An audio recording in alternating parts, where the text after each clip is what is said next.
Hello, lovelies. I'm Victoria Koning, the co-creator of NetNomads community, and with me is the gorgeous Sandira Belia, if I'm saying that correctly. And I'm absolutely delighted to be kicking off this new series called Creative Changemakers. And a really important part of NetNomads is for me, the vision that I've had behind creating this is seeing people sparkling because they're doing what they love. And Sandira and I met through another podcast that we were both part of with Sarah Chave. And I just love watching Sandira share her things on social media. And I'm super excited to be joining you soon on your spoon bending workshop. And the reason why I've invited you to kickstart this whole series is because you absolutely sparkle when you share your everything that you're doing. I love the sparkle behind everything that you do. So please introduce yourself. Let our beautiful community find out more about who you are. No, thank you so much. I'm delighted that you invited me. And what to say? I I was born in France and I live in Portugal for more than 15 years. Um, I love this country. I love the the people, and it's also a space for me to create. I'm someone who needs quite a lot of silence and space. Mhm. And then when I enter a creative flow, woof, it goes to the stars. I'm an intuition coach, meaning that my purpose, my mission is to help as many people as possible align with their innate wisdom, with their intuitive powers, in order to serve a world that is doing more aligned decisions in order to serve this planet. Oh, beautiful, Yes. beautiful. Why the move to Portugal? Why not stay in France? I think I knew very early I Yeah. wouldn't stay in France, to be honest. Yeah. It's interesting also to be in international communities. I just Mm, love mm. the interculturality and the diversity, the beauty. And I love France too. I love to visit my family. Yes, yeah, very nice. Yeah, it's interesting because I was born and raised in South Africa. And then when my husband and I got together, I moved to the Netherlands because I wanted to learn his culture and the language and the whole thing. And now we're living in France, in Provence, which is quite fun. Yeah. So, when did you get into doing intuitive coaching and how did you get into it? So it's a lifelong journey, of Yeah. course. I was a highly, highly sensitive child, very shy, very feeling a bit awkward landing on this planet, not really knowing how to do, how to relate. The school system I was put in was not really supportive. My mom did all what she could. She raised me alone for the first years, but she was also probably a bit helpless by the level of sensitivity I had, in reaction to my to every input. So for many years, I tried to toughen up. I felt it Right. was like Yes. a curse to carry. And there was another part of me who knew that Yeah. it was a source of power, but I had to Yeah. learn it a bit the hard way, to be honest. Mhm. But I always felt guided by Yes. Oh, amazing. my North Mhm. Star, by my inner GPS, my inner Mhm. guidance. And I Mhm. met amazing people on my path, amazing teachers. And then I realized, wow, actually, this is it. This is what the new earth is calling for, Mhm. no? People Mhm. who are able to relate beyond the physical with the Absolutely. world, with others, Mhm. and act, think, feel accordingly. Yeah, beautiful. Wow. I saw on your website that you spent some time in Peru. How did that impact your journey?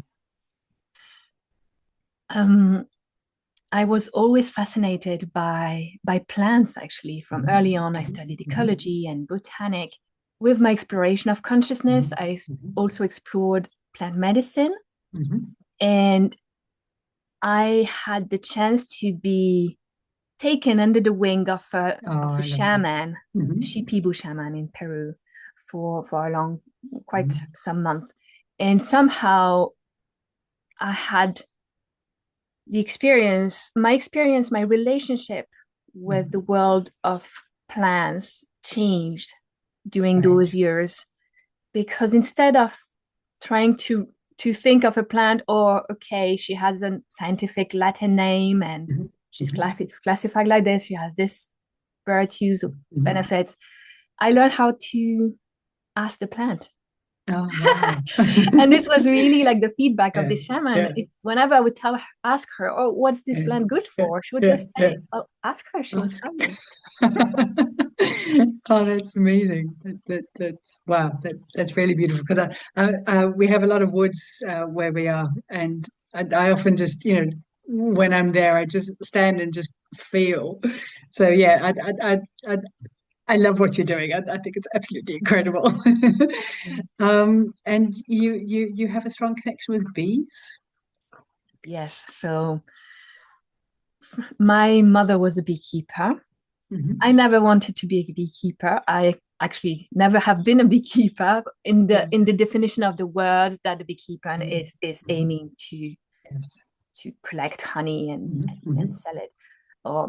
I love the bees. They speak to my soul. They are like a spirit guide to me. They also have been an incredible teacher and healer in very challenging years of my life where I was very, very ill. They were really the ones that gave me that boost. Wow. You can do it. You can live. I was very close to not making it. And I started to channel, like to really receive messages that were totally new to me and that were coming from their perspective.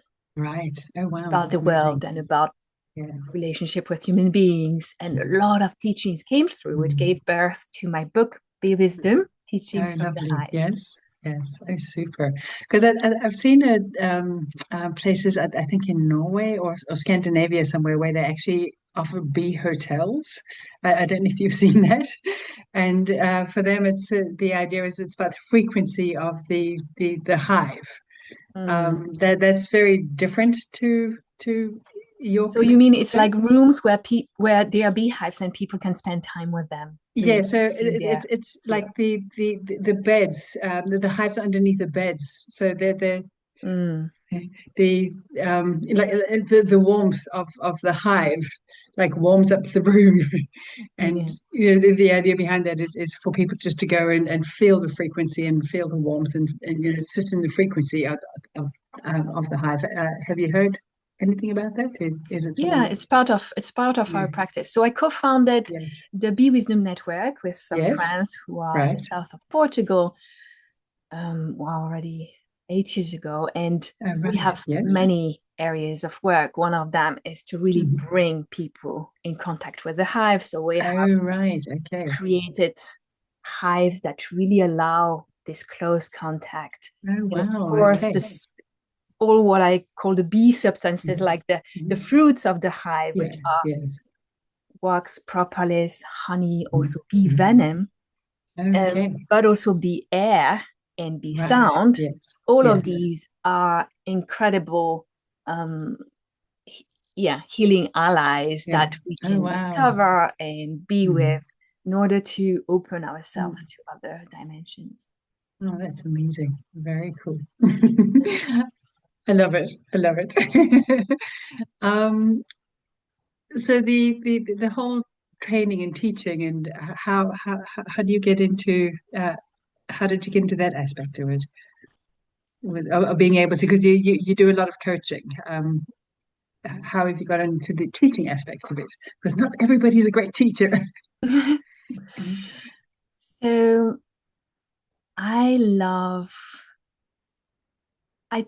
I guide people to connect with their intuition, and to do so, I tune into my own intuition. So I love the magic that can happen in spaces where someone is opening to discover how their intuition speaks, how they can hone it and widen the range of their unique intuitive frequency. And I'm there a bit like a doula, you know, like an intuition doula. And I'm there like just like holding the space, but also giving direct feedback that allows you to somehow, for example, discern from the voice of your intuition versus the voice of your mind, your imagination, or so even important. The chatterbox who love to create stories. And once you start to identify the frequency of the voice of your intuition, you can apply it to so many things in your life. And life becomes like a series of wonders because you are aware, listening, responsive, and then responsible, feeling like more and more responsible to create a world of more harmony and beauty. Beautiful. Oh, gorgeous. I love it. And we, you know, in this way, we are absolutely co-creating the new earth. Definitely. with all of us connecting to our hearts, through our hearts' intelligence. I've got this is a bit of a sideline, a segue question. Do ants work in the same kind of way as bees? Do they also have the same ant hive consciousness? Yes, you can enter in connection with ants in the same way. They are very different insects in terms of personality. Also, their role is different. I can name a few differences. Ants are earth beings, right? They live under the earth. They are cold-blooded like every insect, but the difference is that the hive, the womb of the hive or the nest is warm. Although each bee is cold-blooded, it's actually warm very near our body temperature. Oh, right. Okay. For their brood to develop and to grow, they need to be like 34 minimum. That's incredible. Wow. Ants have a cold nest. Yes. And their role, like one of the things that I teach and I invite people to explore in my sessions, in my work, in learning bee communication, is to realize their role beyond the physical. Of course, bees are incredible pollinators, very, very important for the ecosystem to function. Yes. They produce honey. They do many things that we love. Beyond that, they have an energetic role, which is to vitalize the ether of the planet.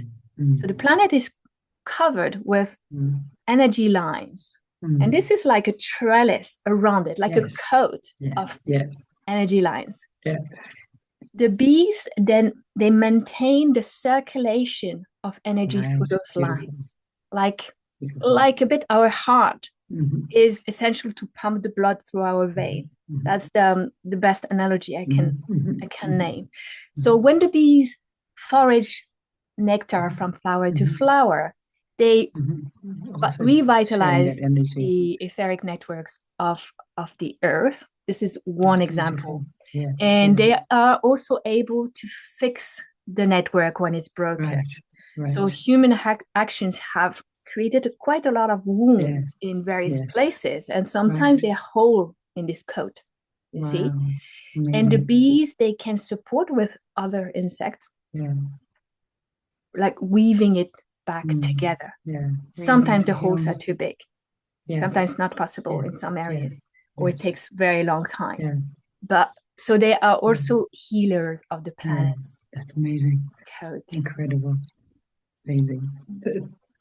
Thank you so much. You talk about systemic constellation practice as part of your coaching. What does that involve?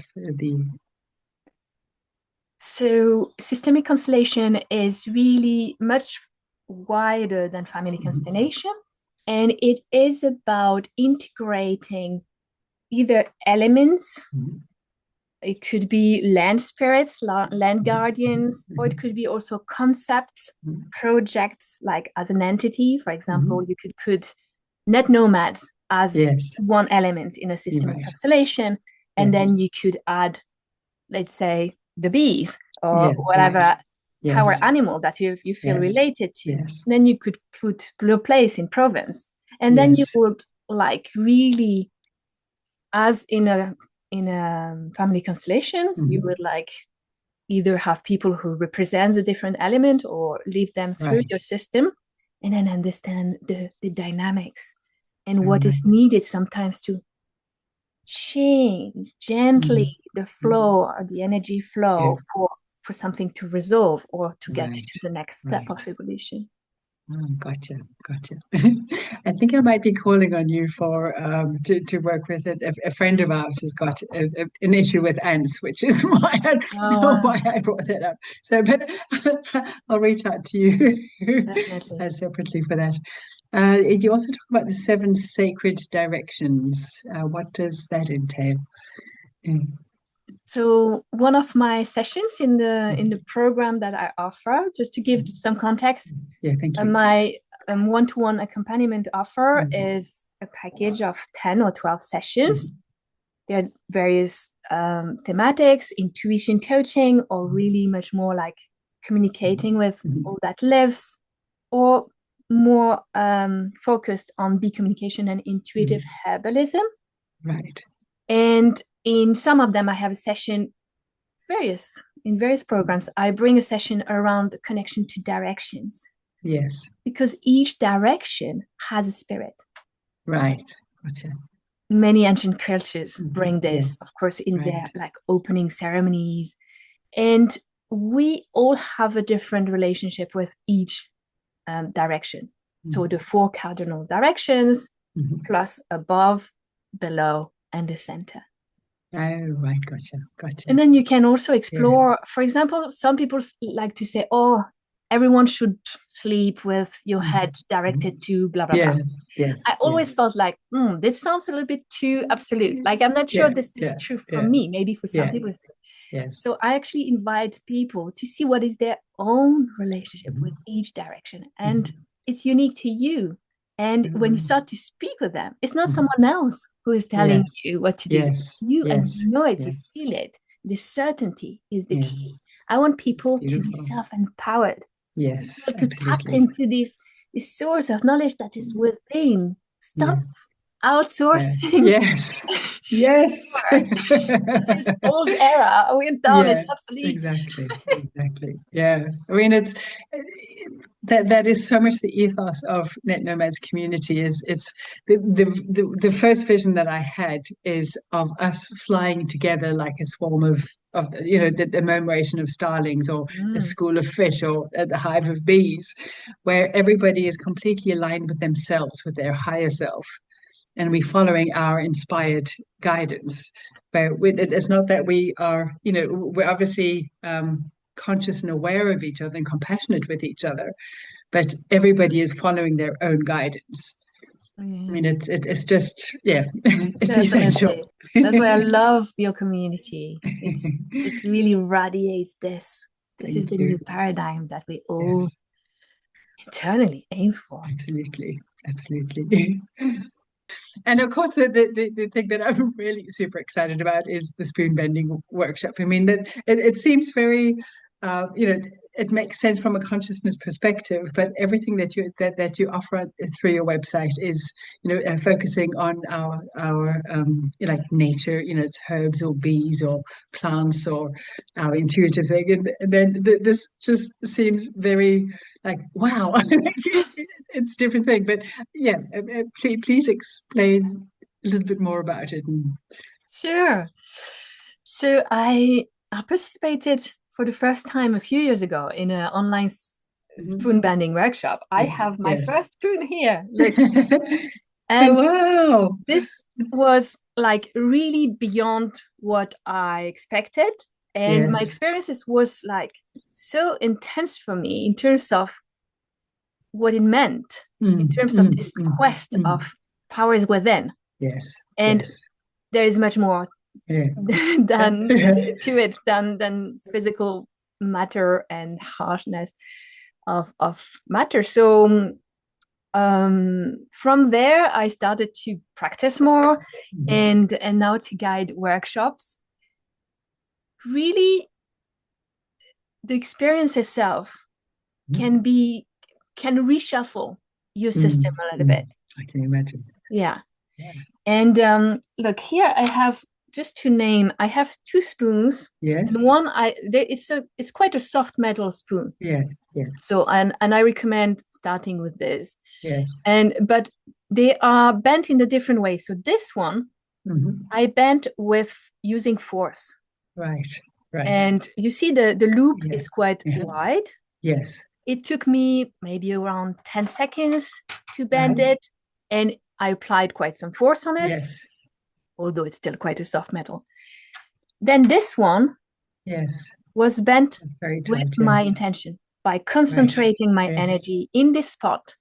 And for maybe 2-3 seconds, a portal opens, and then the metal gives. It's like butter. It's amazing. Yes. A big difference is you see the size of the loop. The loops are much tighter. Yeah. It takes much less time than with force. Right. And effort. And the biggest difference is the experience. Like, it's so I'm not here to try to convince anyone. I'm really wanting to demystify it a little bit, because for now it's a bit like, only those few they do it, and we're not sure if they're tricking us or not. Like, there's a bit this energy around it.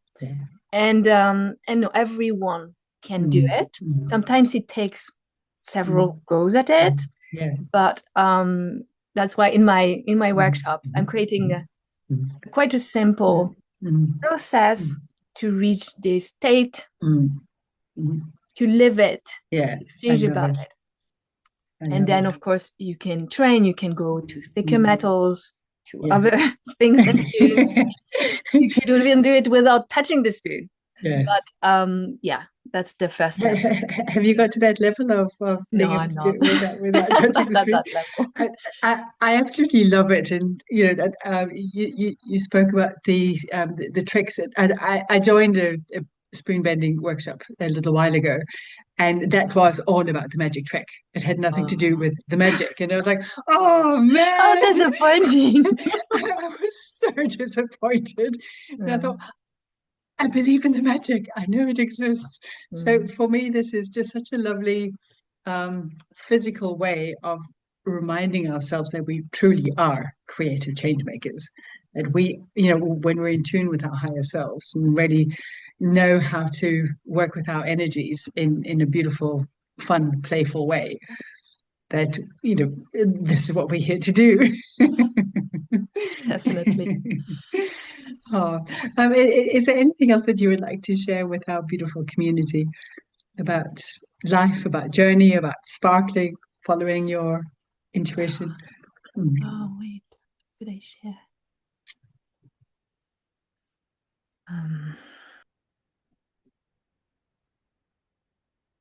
Okay.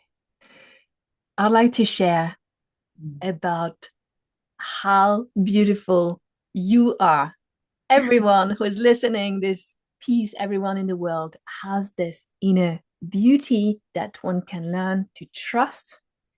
And what I have observed over years of coaching and accompanying people in their opening journey, including my own, what is veiling us is our self-limiting beliefs, the conditioning we've lived in.